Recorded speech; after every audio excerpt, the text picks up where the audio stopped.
who, in a nutshell, is a world-leading expert on the economics of artificial intelligence. Though it does seem to me he's awfully involved on the investing side and any number of other permutations, and so he is a double or triple threat. Let me do him proper justice with his full bio. He asked me not to, but I literally can't think of a sentence to remove. Every single sentence is so impressive. And so Ajay is an economist and professor at the University of Toronto's Rotman School of Management. He is a research associate at the National Bureau of Economic Research, which is a big deal for economists, and holds advisory or affiliate roles at Brookings, Carnegie Mellon University, Stanford University, and the Vector Institute. He is the founder of the Creative Destruction Lab, which is a not-for-profit program accelerating the commercialization of science. And certainly we in Canada need as much of that as we can get. He is also a co-founder and partner of Intrepid Growth Partners, a growth equity fund focused on applied artificial intelligence. And he is co-founder of Sanctuary, which aims to create human-like intelligence in general-purpose robots. I just saw that Beijing Marathon with all sorts of fascinating robots. And so, gosh, I can't wait to hear about that. He is co-author of 2 best-selling books on the economics of artificial intelligence. The first is called Prediction Machines. I have read it. I can heartily recommend it. And Power and Prediction, which I have not, but now need to get a copy of. Ajay was appointed a member of the Order of Canada in 2022. This is pretty incredible. We are incredibly lucky to have him. Please welcome Ajay Agrawal.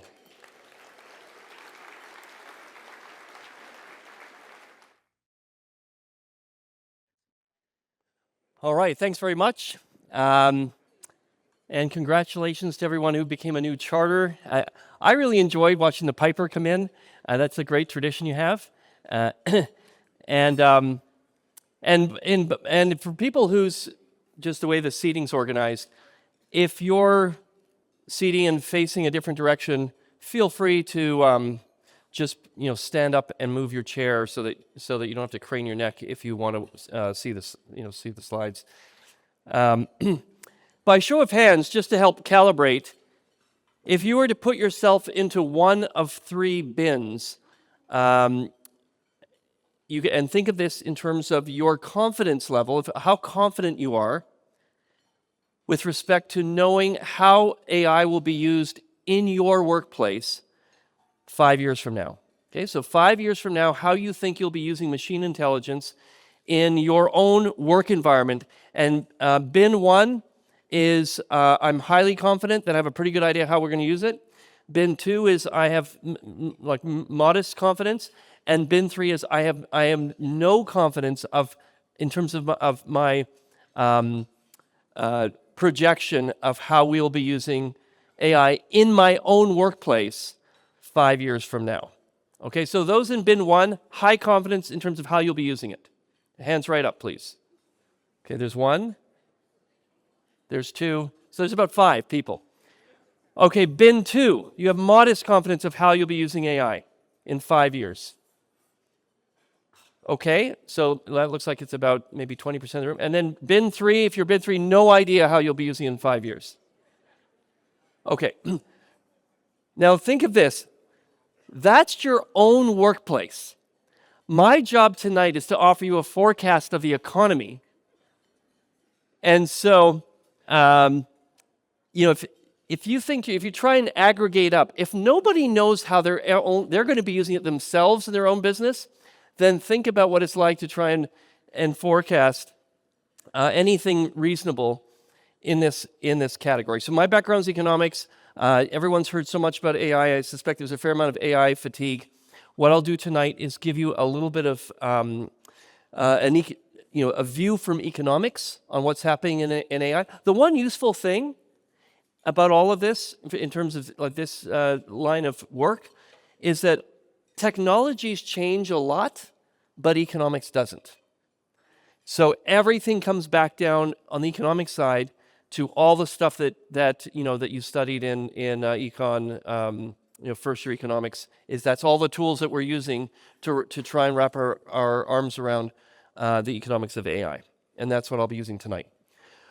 Okay, so just to put some context, the way I'm going to do this tonight is I'm going to start off with just a macro level point and describe to you, give you a sense of just how much uncertainty there is around this. And then I'm going to make three meta level forecasts. And then I'm going to go and walk through some economic underpinnings that to help you explain how we arrived at those three forecasts. Okay, so like just what are the basic economics that were sitting underneath the three meta level economic forecast points. Okay, so this is just a graph of GDP. So gross domestic product, think of it as just output, that stuff people produce.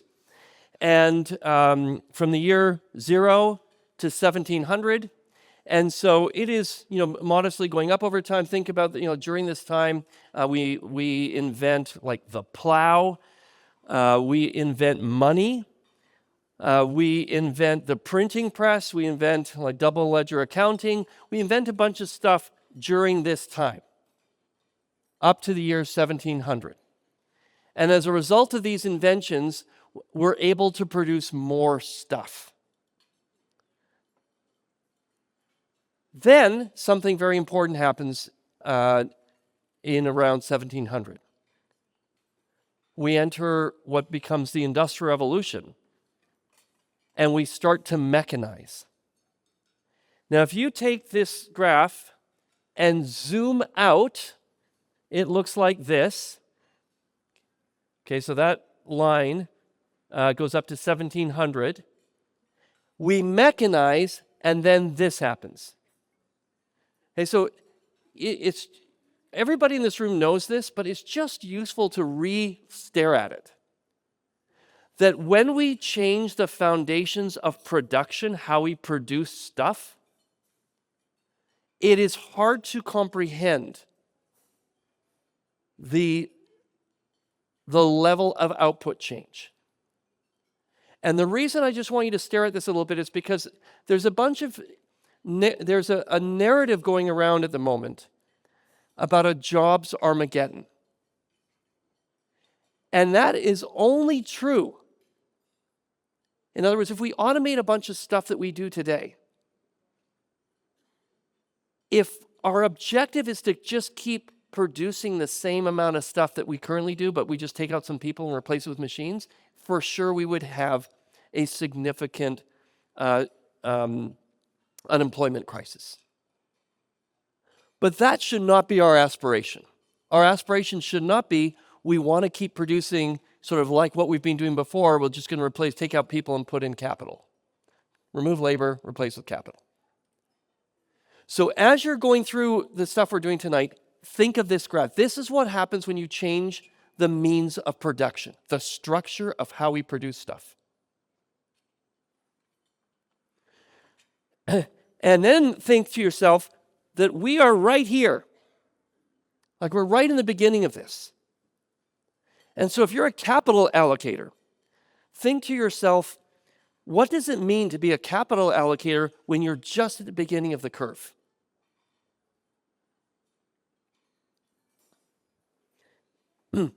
Nobody knows what they're doing. Everybody is learning by experimenting. So this is just from a couple weeks ago. So Anthropic and OpenAI did something like this and so on. The point I want to make here is that up until a few weeks ago, Anthropic was deploying capital where it has its highest return, which is into AI talent and data centers. So people and compute. Now they started dipping their toe into putting their capital, in this case, into private equity. And the reason for that is because they've started to see from some early experiments that the types of organizations that are best able to deploy AI and get a return are PE-backed companies. But this is like 3 weeks old. And they've been at this obviously for a number of years. And it's only now we're starting to get a sense of where do we see returns happening in terms of deploying. And the argument here was that private equity firms can push the technology decisions across their portfolios of investments in a way that non-PE-backed firms struggle with. Some investment firms are separately investing hundreds of millions of dollars into buy-up companies in industries such as accounting and customer service so that they can automate. In other words, they're rolling them up so that they can increase productivity. Remember, productivity, just a measure of output per unit input. Through rolling them up and deploying the technology throughout. In our book, Power and Prediction, there's a section in the book called The Between Times. And the essence of the between times is that we are between the time where, on the one hand, we've seen the power of the technology. Everyone here has, at this point, done all sorts of things with things like ChatGPT and Gemini and Claude and so on. So we've seen the power. That's one bookend. But we have hardly scratched the surface of commercial deploy. We are between knowing that it's powerful and figuring out how to actually put it to work. And so in the between times, we get these crazy levels of uncertainty. So in the same week in October, Goldman Sachs issued this research note basically saying that they think that spending in AI is reasonable. In other words, that things aren't overpriced. And meanwhile, the same week, other analysts said 17 times bigger than the dot-com, we're in a huge bubble. In the same week, people came up with the same stuff. And by the way, Goldman's logic is all around productivity. So the reason that they made the argument that that at that time they think things are reasonably priced is based on assumptions they have with regards to what the productivity lift will be.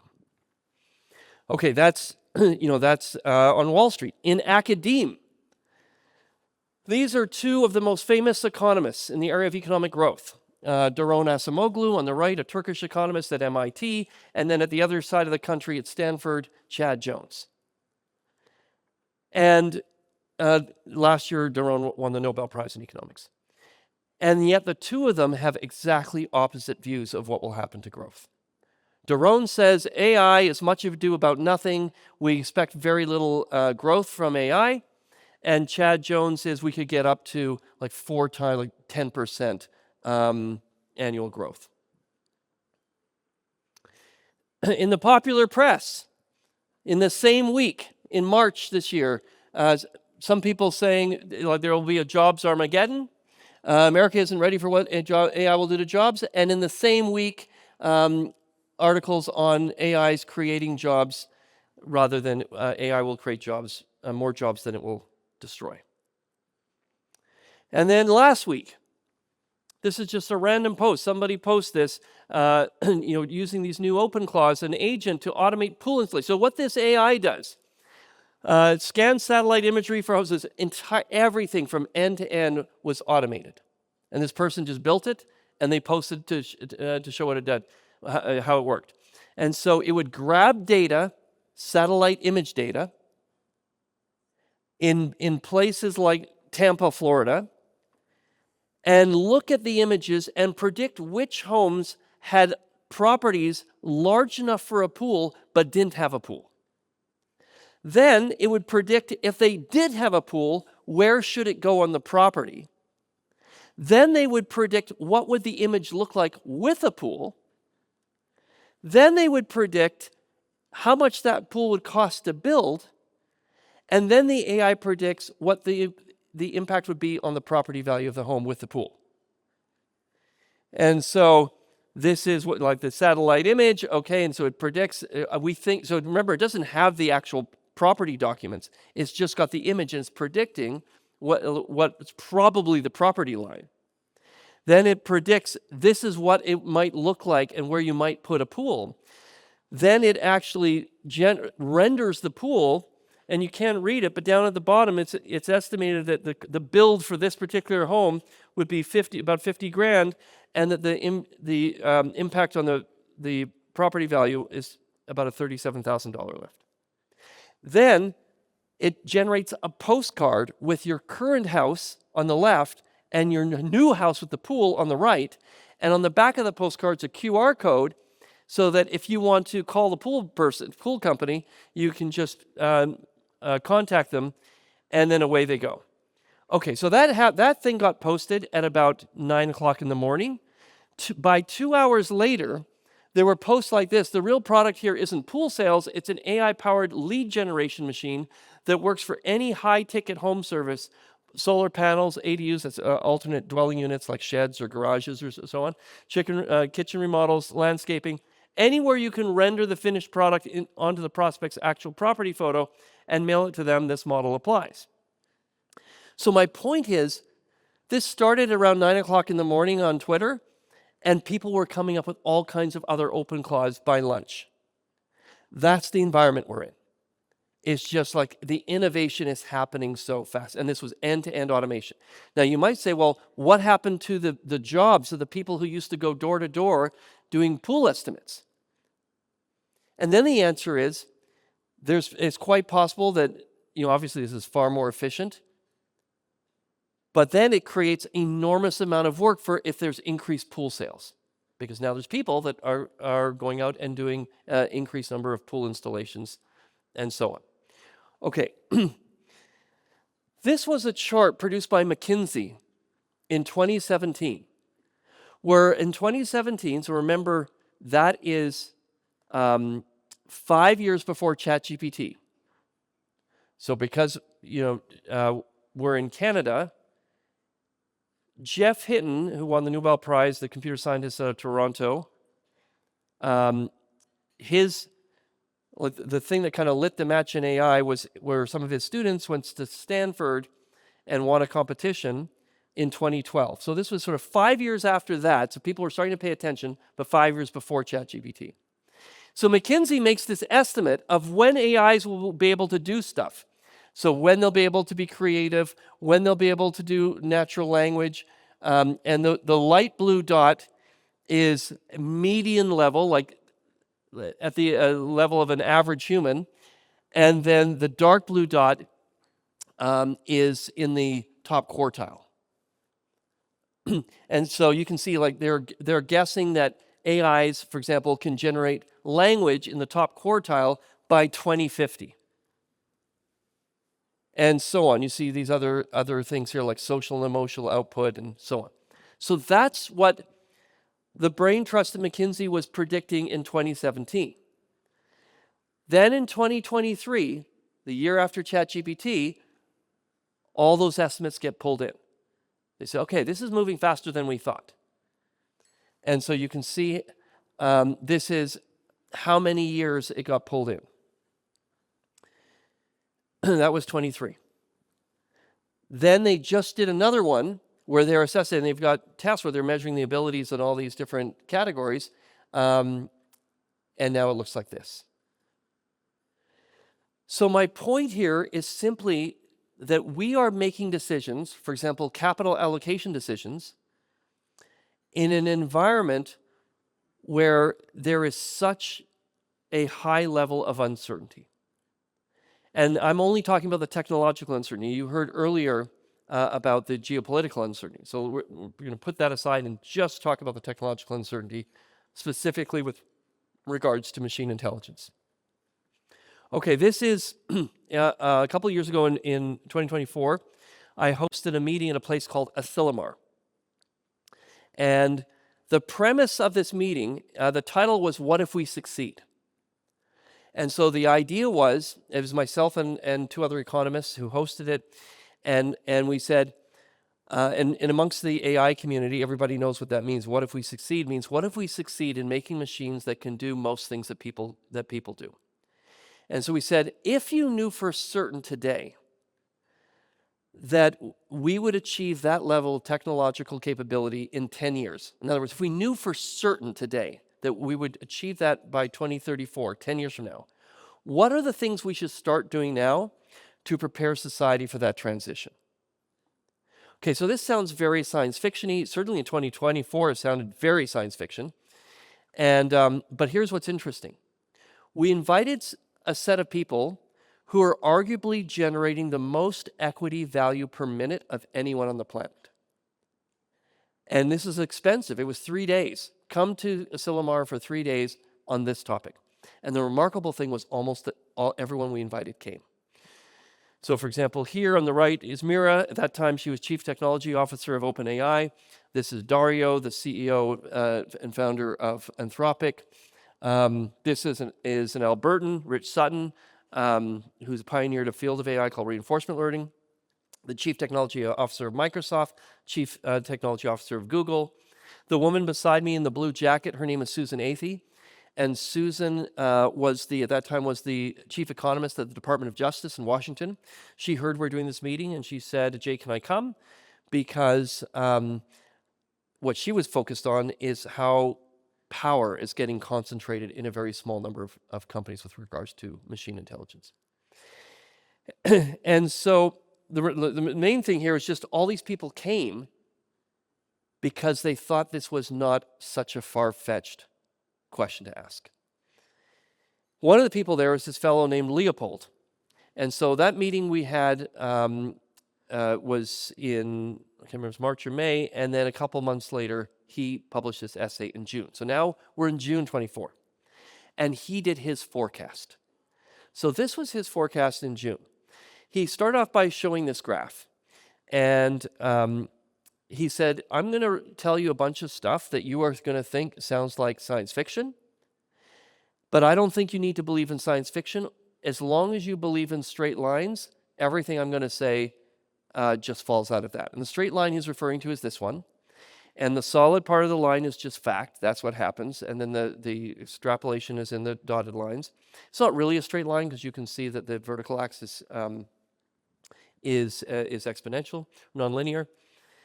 But it's effectively the rate of improvement of like the amount of compute and the capability of machine intelligence. So he starts off by saying you can see the future first in San Francisco. And just show of hands, who's been to San Francisco in the last 6 months? Okay, small handful of people. Because, for example, here's the thing. Many people, when you bring up driverless cars, they say, oh, driverless cars. They're always 2 years away. But for those people who've been to San Francisco in the last 6 months, you've seen it. Like it's all over the city. The city is full of driverless cars. You can be standing in an intersection and there'll be a driverless car in every corner. And it's not a big deal anymore. Like you know who's a tourist because the tourists are all, oh my God, it's a driverless car. But all the regular San Franciscans, it's just they are so used to it because they're everywhere. Over the past year, the talk of the town has shifted from $10 billion compute clusters to $100 billion to $1 trillion clusters. Every 6 months, another zero is added to the boardroom plans. Behind the scenes, there's a fierce scramble to secure every power contract still available for the rest of the decade, every voltage transformer that can possibly be procured. As an aside, I recently met with a person who's in a senior leadership position at one of the large hyperscalers. And they told me that they were looking to acquire this asset, which was a large aluminum smelter. And I said, aluminum? Why would you want to own aluminum? He said, we don't. If we buy it, we'll shut it down immediately. We just want the 10-year power contract. American big business is gearing up to pour trillions of dollars into a long unseen mobilization of American industrial might. By the end of the decade, American electricity production will have grown tens of percent from the shale fields of Pennsylvania to the solar farms of Nevada. Hundreds of millions of GPUs will hum. The AGI race has begun. AGI is artificial general intelligence. We are building machines that can think and reason. Remember, this is June 24, he wrote this.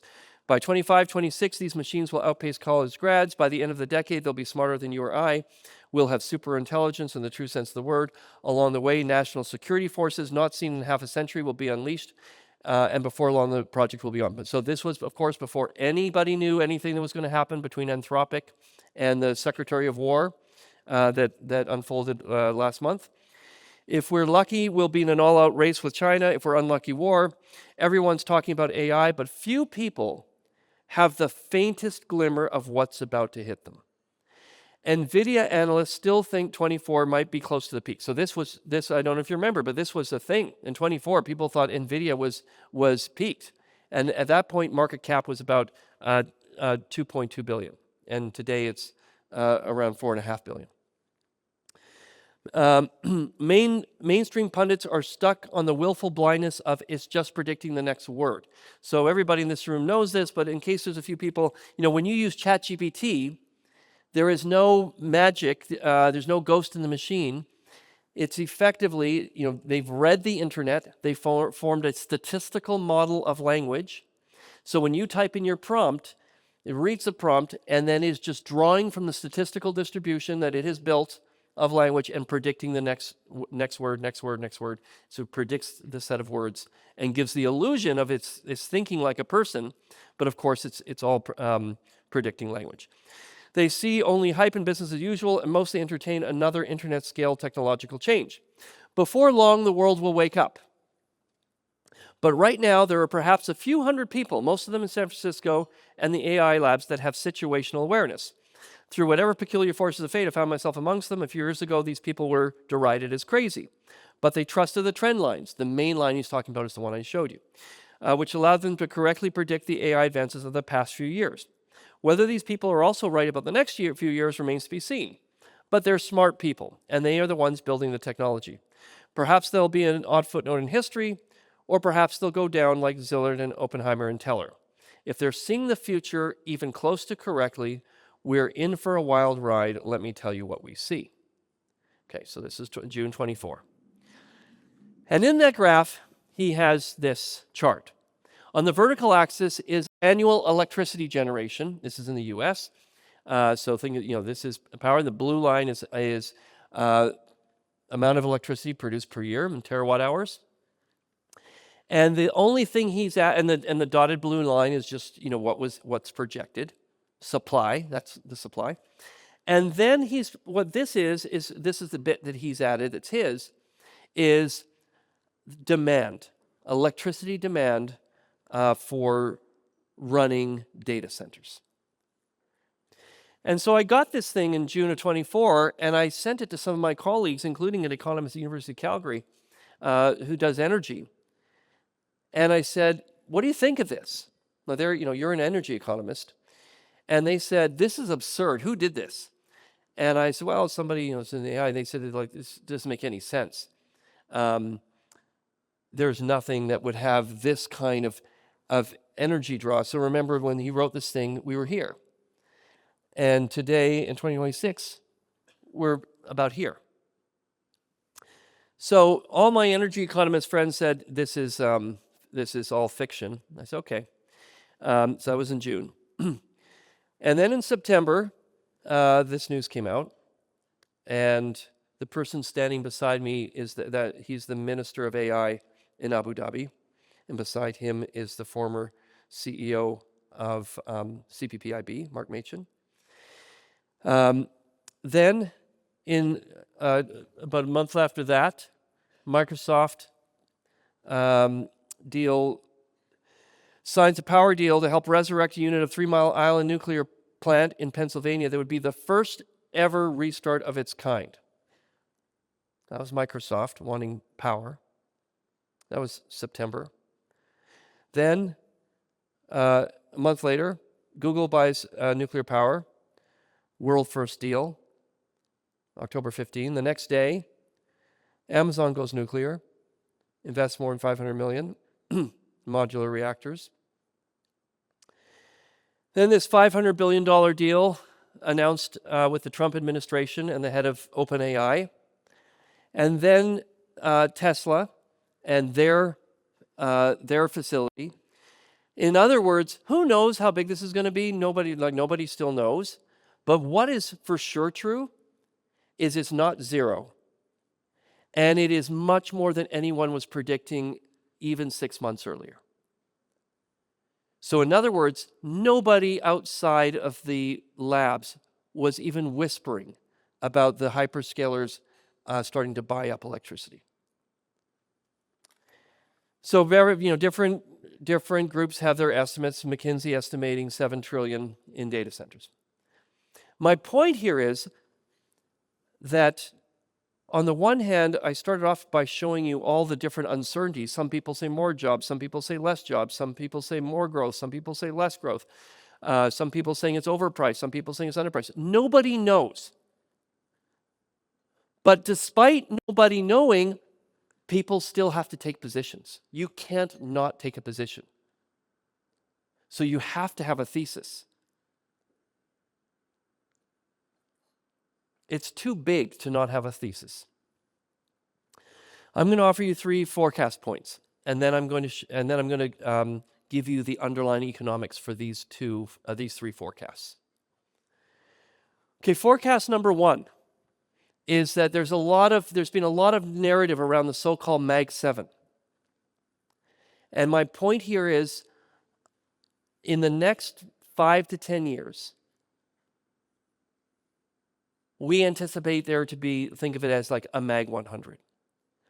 In other words, a consolidation. So very large firms, much larger than exist today, in multiple categories. And I'll explain the underlying economics of why there is a step function shift in scale economies. That AI introduces a step function shift in scale economies that therefore favor very large.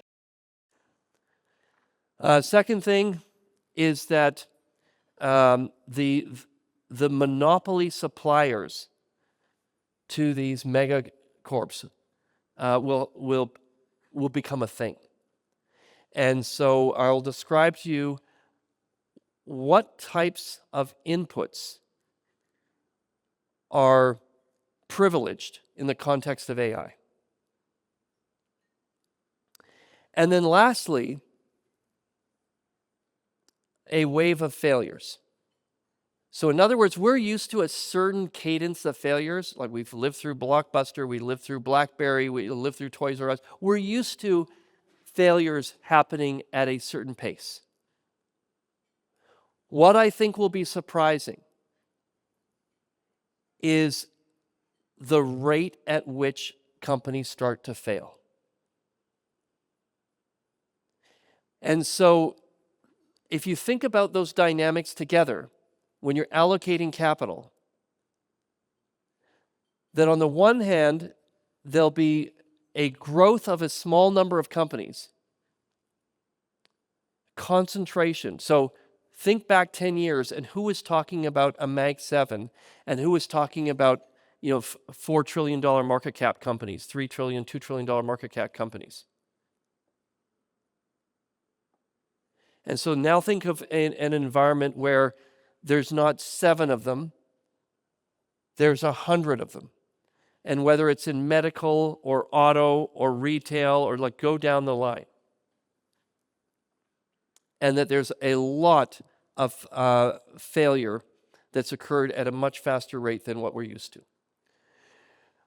Okay, so how do we arrive at that? 7 concepts. The first one. Think of AI as all AI is computational statistics that does prediction. That's it. So it doesn't matter if it's language. Language is predicting next best word. AI is in medical, like say medical imaging. It is predicting, it's AIs that look at the pixels in a medical image and let's say at a tumor and predict whether it's malignant or benign. Medical diagnosis is a prediction problem. Driving, autonomous cars. The way you train an autonomous car is you give it a whole bunch of sensory, like camera, radar, LiDAR, and inputs into the car. And then what the AI is doing effectively, even though there's very rich data coming in, it's a very limited action space going out. When we drive, it's left, right, brake, accelerate. That's all we do. So the AI gets all the sensory input, and the way you can think of it is every second that you're driving, the AI is predicting what it thinks you're going to do in the next second. That's how they train it. And then it says, I think she's going to go left. I think she's going to brake. And then a second later, it finds out if it was right. And that's how they train it. And it makes all these predictions. And once the predictions get good enough, then they say, okay, now it's good enough. It can drive by itself. And so you can just hook the prediction machine up to the actuators, let the car drive on its own.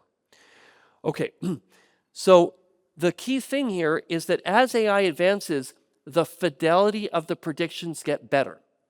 So whether it's in language or driving, whatever it is, the quality of the predictions gets better and better. So the way you can think about it in economics is as AI advances, the quality adjusted, the cost of a quality adjusted prediction falls. So now going back to Economics 101, downward sloping demand curves, that when something becomes cheaper, we use more of that thing. So as prediction becomes cheaper, we use more prediction. So I bet Nobody in this room 6 years ago thought one day prediction is going to become so cheap that it'll be easier for the machine to compose my email and predict all the words in the sequence than for me to do it myself. Okay, none of us thought that prediction would get so good and so cheap that it would be faster for a machine to just compose our emails. So here's the thing, is when we start using more prediction, the first way we do it is everywhere that we're already doing prediction, we just do more of it. So in Canada, one of the first users of AI, people that were doing prediction were the banks. Things like fraud detection, anti-money laundering, sanction compliance. They started pointing AIs at these problems where they already had data scientists doing prediction. But then here's the interesting thing. We started taking problems that were not traditionally prediction problems and turning them into prediction. That's what we do when things become cheap. We did the same thing with semiconductors. Semiconductors made arithmetic cheap. And as arithmetic became cheaper and cheaper, we started taking problems that weren't arithmetic problems and we turned them into arithmetic. Canonical example of that is photography. Photography used to be a chemistry problem. But as arithmetic became cheaper and cheaper and cheaper, we transitioned photography into an arithmetic problem. I have this slide because none of my students know what that thing is on the left. I have to explain, like, this is how we used to do pictures. And now we're doing the same thing with AI. It's lowering the cost of prediction, and so we're taking things like driving and turning driving into a prediction problem. Okay, and so there's all kinds of things, translation, writing emails, inspections, things that we always thought as very human-type jobs, all of that stuff, we've figured out how to do it with prediction. Okay. Here's point number 2. AI has a property that no prior tool in history has that drives this winner-take-most phenomenon that leads to where we get to this Mag 100 thing, is that AI learns from use. We have never had a tool, ever, where the more you use the tool, the better the tool, the tool itself learns. Not you learn how to use the tool itself learns. So think about it. Imagine in medical diagnosis. Imagine that there's like 6 different companies that are all competing with each other, building AIs that do medical diagnosis. Then one company gets a little ahead of the rest so that its predictions are slightly better than the others. Now imagine you're a doctor and you're going to use one of these tools. And remember, the marginal cost of one more prediction is the same whether it's a good prediction or a mediocre prediction. So who's going to want to use the second best AI? Nobody. So then more docs start moving away from those other AIs and say, well, I want to use the better one. It doesn't cost any more. And so more docs use it. When more docs use it, they do more diagnosis. When they do more diagnosis, their AI makes more predictions. When it makes more predictions, then those patients get sent off to be tested and so on, and then they find out whether the predictions were right, and they learn. And the thing learns and gets better and better and better. And then none of the other ones can catch up. So this is how we get to the winner take most, because AIs learn. So the more they're used, the more customers they're put in front of, the more processes they do, the more diagnoses they make, the more emails they generate, the smarter they get. Every time you're using ChatGPT and it does a thing for you, and then at the bottom it has a thumbs up, thumbs down, if you click it, you're training their AI. So it's got this loop, this feedback loop, and that's what makes it different. Okay, this is critical for capital allocators, is this productivity J-curve. I'll give you an example from electricity. Many people compare AI to electricity, so electricity is a useful kind of historical setting to wrap our heads around this. Electricity invented in the late 1800s. At that time, factories looked, you can imagine, I'm going to show you 3 images. If you only remember 3 images from my presentation, I'll tell you which 3. This is image 1. So in the beginning, the sales pitch was, hey, you're using oil lamps to light up your factory. Why don't you try electricity? And the people, the factory owners would say, no thanks, I don't want to tear apart my factory just so I can save a couple percentage points on operating costs. Thank you very much. So the only ones who would try electricity were the entrepreneurs building new factories. And even then, most of them said, no thanks, we'll stick with what I know. But a few tried it. So they bring electricity. So the way a traditional factory would work, there'd be like steam or a water wheel or something outside the factory, and that thing would turn this long steel shaft. And the shaft would turn the wheels would pull the pulleys, and the pulleys would power the machines. Now, when they brought in electricity, they didn't need the shaft anymore, that big steel shaft. So the entrepreneur who owns the factory, walking through their factory, and they say, wait a minute, why are we still building our factories with these big, thick timber columns? We used to really need them because they had to support the steel shaft. But we don't have the steel shaft anymore. So why are we still building it with these? They're so expensive to manufacture, to ship them up the river, to bring them to the factory site and install them. And so they started making the next factories without much lighter weight construction, cheaper to build. Then the entrepreneurs walking through their new factories, they say, wait a minute, why are we still building our factories in multiple levels? Land is so cheap. The reason that we used to build in multiple levels is because of the steel shaft. Because every 10 feet you needed a support. And then everywhere you had a support, it would create friction on the shaft. And if you had too many supports, the thing would stop turning. So we could only make it so wide. We could only have 3 or 4 supports. But we don't have the steel shaft anymore. So we can make this factory as wide as we want. So they started building single-story factories, much cheaper to build.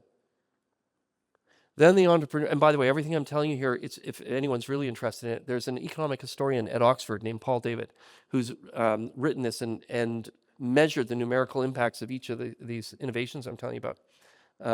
It's actually very fascinating to read.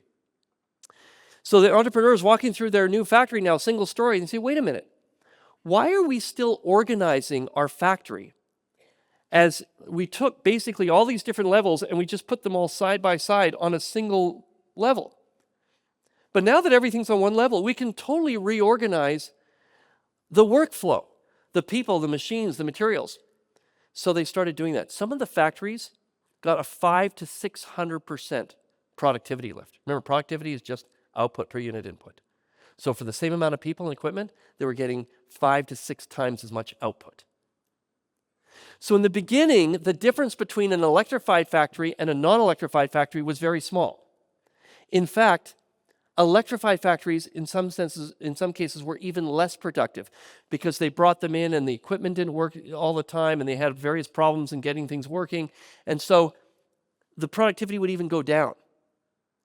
But then as they started making all these other adjustments, the gap between electric and non-electric factories got bigger and bigger until it was so big, if you were not an electrified factory, you're out. You cannot compete. And that's this thing called the J-curve. So you're chugging along your productivity, and then you start implementing this stuff, this new technology. You're hoping for this, but instead you get this, because it introduces all of these new problems.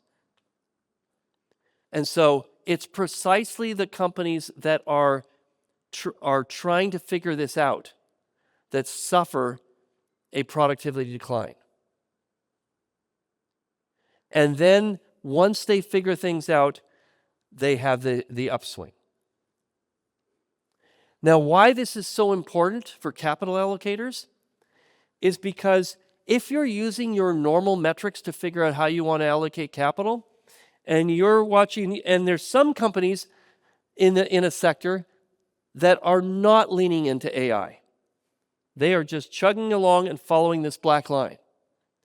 And then you have others that are saying, okay, we're going to try this, we're going to do that, and they start going down this J-curve. And so you look at the metrics and you say, okay, these companies are underperforming, we want to invest in these ones. There is no way that you can just bring AI in and immediately, start getting especially when it's a system design. there's two kinds of AI strategies. There's what we call point solutions and system solutions. Point solutions, you just drop them in, like for example, the banks. The banks, when they brought in fraud detection systems, they took out their old tools like a surgeon. They took out their old tools, they put in the new AI system for fraud detection, but the rest of the workflow at the bank stayed the same. Point solution. That does not have much of a J-curve. But it's when you redesign the whole system, when there's a lot of change management, then you get this J-curve. And so in the beginning, it looks bad. And so not only does it look bad, but then you think, wait a minute, I remember that presentation where the guy talked about the increased wave of failures, and you're going to be thinking the failures are these ones because it'll show the early signs of underperformance. So this productivity J-curve is really critical to have it in your mind as you're watching sector by sector this process occurring. Okay, value capture versus value creation. This is a picture if you want to drive a taxi in the city of London. You have to go to school for 3 years to learn what they call the knowledge. And so they study maps, they ride mopeds around London. At the end of all that, 3 years, they get an exam, they get questions, okay, you pick up a passenger 3 o'clock on a Tuesday afternoon, they want to go from the Churchill War Rooms to the Royal Botanical Gardens, what's the fastest route? And they write out their answer. And if you get enough of those right, you get your license and you can drive a taxi in London. Of course, today, you or I can fly into Heathrow. We've never set foot in London. We open up a navigational AI like Google Maps or Waze that predicts the best route between two places, and we can navigate the city as well as a person who went to school for 3 years. Short-term productivity lift is like dropping an AI to like a Google Maps on the dashboard of a taxi driver. And it gives them a little productivity lift. And who gets that lift? Who captures the value? Possibly the driver. The driver is able to pick up more passengers and be more productive in their route. Some of our colleagues measured this and found about a 7% productivity lift. Long-term is system redesign. Everybody's seen this. Everyone's familiar because Uber is so well known that if the first time you tried an Uber, a stranger with no training pulled up in front of your house, you got into their car, and 3 minutes into the ride, they pulled over to the side of the road, took out a map to figure out how to get to your place, you never take another Uber. You say, I'm going to stick with the pros. But before Uber in the United States, there were 200 people that drove taxis and limousines. 200,000. Today, there's about 4 million people that drive for Uber. So think 4 million people, let's say the average person brings a $25,000 car on the road, $25,000, 4 million drivers, $100 billion of CapEx brought into the transportation system, unlocked by navigational AI. And the value is not captured by the driver. It's shifted over to the software company, Uber. Like no assets, they don't own the cars. Factory pricing. You can just think of, for example, the New York Times. Everybody thinks of the New York Times that the value in the New York Times are the writers. But now we can do writing with prediction. So everyone says, oh, look, it's all the AI slop, and so there's so much content.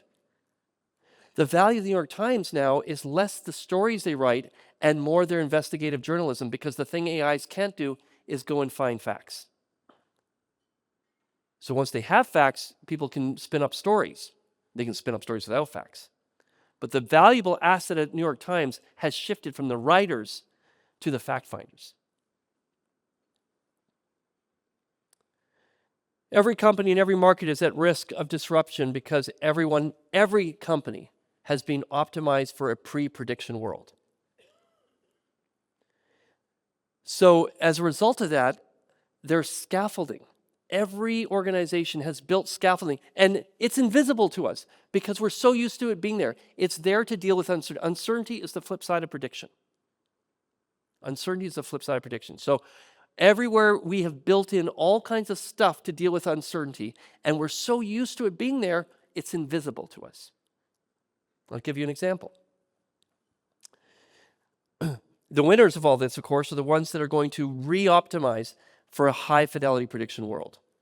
So example here is, like, where do middle-income people get served up the goodies like Prada and Gucci, and high-net-worth individuals don't? Like airports is an example. So, any of the commercial airports at Heathrow or, Toronto, New York, or Paris, or whatever, you get all the goodies. But if you are ultra high net worth, you fly private. And if you fly private, this is what your airport looks like. The only thing in there is a small fridge with cold water and an espresso machine. So why do middle income people get Prada and Gucci and ultra high net worth people don't? The reason is because ultra high net worth people don't have to wait at the airport. We do. And airports are a monument to uncertainty. And so because there's so much uncertainty, we get there 2 hours early. And because we're there 2 hours early, we're stuck. And because we're stuck, they give us Prada and Gucci. It's if we had high fidelity predictions so that you got a text message that says, okay, you can leave your house now, and you could basically go through the airport the way that you would if you're flying private, and you don't have to wait, Prada and Gucci would disappear. Nobody thinks of Prada and Gucci that they're there because of uncertainty. That's the only reason. That no one wants to go to the airport to shop for Prada and Gucci. Nobody will pay a 10% premium if their stuff gets to sit in a warehouse for an extra 5 days. In other words, warehouses don't add value to the customer. Why do we have them? We have them because of uncertainty. They're infrastructure designed to deal with uncertainty because we don't know which people want which stuff when. So we have the infrastructure to deal with the uncertainty. The higher fidelity demand forecasting we get, the less we need this. Last point here is in every one of these markets, the thing that we are starting to focus on as AI rolls in and the cost of producing stuff declines is what is the elasticity of demand. So think of that as the slope of the demand curve. Some markets are very inelastic. What that means is if you reduce the cost, if you reduce the price, the demand increases very little. So if it's not very elastic and AI rolls in and you can take out a bunch of people and bring the cost down, that the market doesn't really expand. But there's other markets that are very elastic. And when AI comes in, reduces the cost of producing the thing, and price comes down, demand goes way up. You reduce price by 10%, demand goes up by 20%. Highly elastic market. And so the impact of AI will be very different depending on the elasticity of market. So as we are anticipating what will happen market by market, we start having to think very hard about what the elasticity looks like. I should never show a slide like this at this time of night. Okay, so just to conclude. One, there's a good reason to believe significant concentration. And that's for a number of reasons. In other words, that the predictive capability of AI being able to automate so many different pieces of the workflow, but most importantly, because AIs learn. And because they learn, it drives scale economies. Two is that the inputs to these Mag 100, any input markets that are highly competitive, obviously there's not going to be a lot of margins to be made. But there are some inputs that lend themselves to something like a monopoly. So anywhere where somebody owns a distribution system, where they own access to the customer, where they own a proprietary data flow, anything that can be a critical input to these Mag 100s that didn't look that valuable yesterday, but looked very valuable for tomorrow. And lastly, the flip side of the Mag 100 is a lot of companies will fail. And and remember the J curve. It will look like nothing's happening, and then all of a sudden, take off. And we saw it first in the hyperscalers, in the Googles and OpenAIs and Anthropics, where no one was paying attention, and they're the first ones to go through that J curve. It was nothing, and then all of a sudden it started working, and they're learning every time you type in a thing and you click thumbs up, thumbs down. They're learning, and so that's why they're putting so much capital in. It's because they view it as a race. And there is no prize for being second. The minute that someone's got a model that is definitively better than the others, no one's going to want to use the others. And if no one uses them, they don't get smarter. So it's a unique moment for capital allocators. The way that we're thinking about it is at least one company in every market's leaning in. We're seeing it. We think that we'll witness a total factory floor redesign. So factory floor, the image you should have in your mind is the factory that I described to you. So the three images from tonight, image 1 is that factory floor, image 2 is the J curve, and image 3, think in your mind of the New York Times picture, because that is a reflection of what we call the shift in factor prices, that the value of the writers goes down and the value of the investigative journalists go up. That's it. Thank you.